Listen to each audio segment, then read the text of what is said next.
Au niveau de la scolarité et de l'homosexualité, c'est quelque chose qui fonctionne pas forcément très bien ensemble, puisque donc notamment j'ai été victime d'homophobie, donc de harcèlement scolaire au quotidien au niveau du collège et du lycée. Ça a eu tendance à s'empirer avec le lycée, puisqu'en fait j'étais en internat, donc 5 jours sur 7, 24 heures sur 24, avec des gens qui font du harcèlement moral ou du harcèlement physique parfois. Et donc ça a été vraiment une période très compliquée. Pour moi, c'est vraiment un sujet qui me semble extrêmement important, parce qu'on en parle de plus en plus de nos jours, mais ça reste encore énormément d'actualité.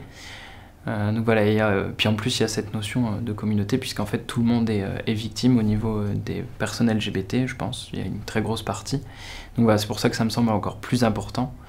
et encore plus de nos jours, parce que c'est quelque chose qui devrait plus se passer, plus intervenir, surtout en milieu scolaire.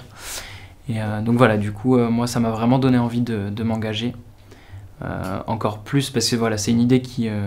était en tête depuis un petit moment, mais là le fait d'arriver dans une grande ville comme Paris et encore de découvrir ces derniers mois, notamment ACT UP par exemple, ça a vraiment fait mûrir l'idée encore plus, et voilà, j'ai vraiment envie de m'engager sur ces sujets-là, parce que ça me semble vraiment extrêmement important, et puis en plus il y a une certaine forme d'hypocrisie quelque part autour de ça, donc je pense qu'il faudrait vraiment mettre un terme à ce sujet une bonne fois pour toutes.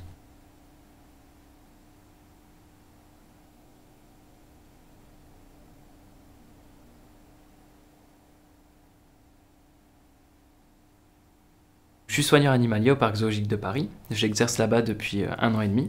Donc avant ça, j'ai fait 4 ans de stage, parce qu'en fait c'était quelque chose c'est vraiment ma plus grosse passion dans la vie,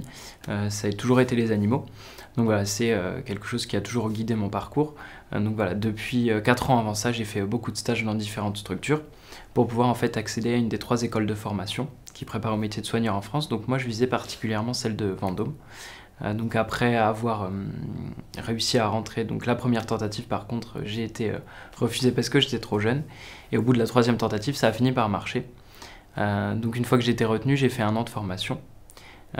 et donc après cette année de formation on est lâché sur le terrain pour pouvoir trouver une place. Donc c'est là que ça se complique un petit peu, puisque j'ai postulé dans plusieurs structures. Il y a le parc zoologique de Paris qui m'a retenu pour un entretien, donc ça s'est très bien passé, et donc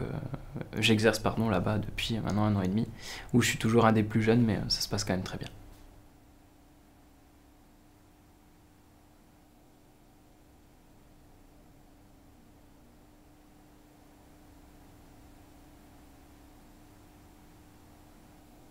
Un sujet qui me tient vraiment particulièrement à cœur, ça va être en fait cette intolérance à la haine que j'ai développée donc suite à mon passé. Donc voilà, ça a vraiment été quelque chose qui a été évolutif au cours du temps, et je pense notamment à une de mes dernières expériences, donc il y a 2 ans de ça, avec une de mes soigneuses qui m'encadrait en stage. Donc c'était, en fait elle avait utilisé un terme plutôt fort qui me faisait rire sur le coup, mais donc elle disait de moi que j'étais un PD homophobe en fait, parce que je supportais pas du tout ce qu'on désigne comme les folles en fait dans la communauté LGBT, et pour le coup voilà, ce rapport a totalement changé, puisqu'en fait maintenant je suis une page, donc Lola Wesh sur Facebook, qui est une drag queen, qui en fait aborde des sujets extrêmement graves avec beaucoup de tact et avec beaucoup d'humour, mais en même temps voilà, c'est des sujets très importants, elle les traite très bien. Donc voilà, du coup ça me semblait important, puisqu'en fait j'ai complètement changé de rapport, et donc voilà,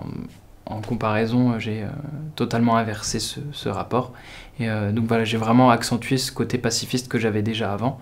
et du coup maintenant j'ai énormément de respect pour ces gens, et surtout en fait ma devise dans la vie, c'est vraiment voilà, de pas faire aux autres ce que j'aimerais pas qu'on me fasse à moi. Donc voilà, je suis cette ligne de conduite, et ça me semblait vraiment important.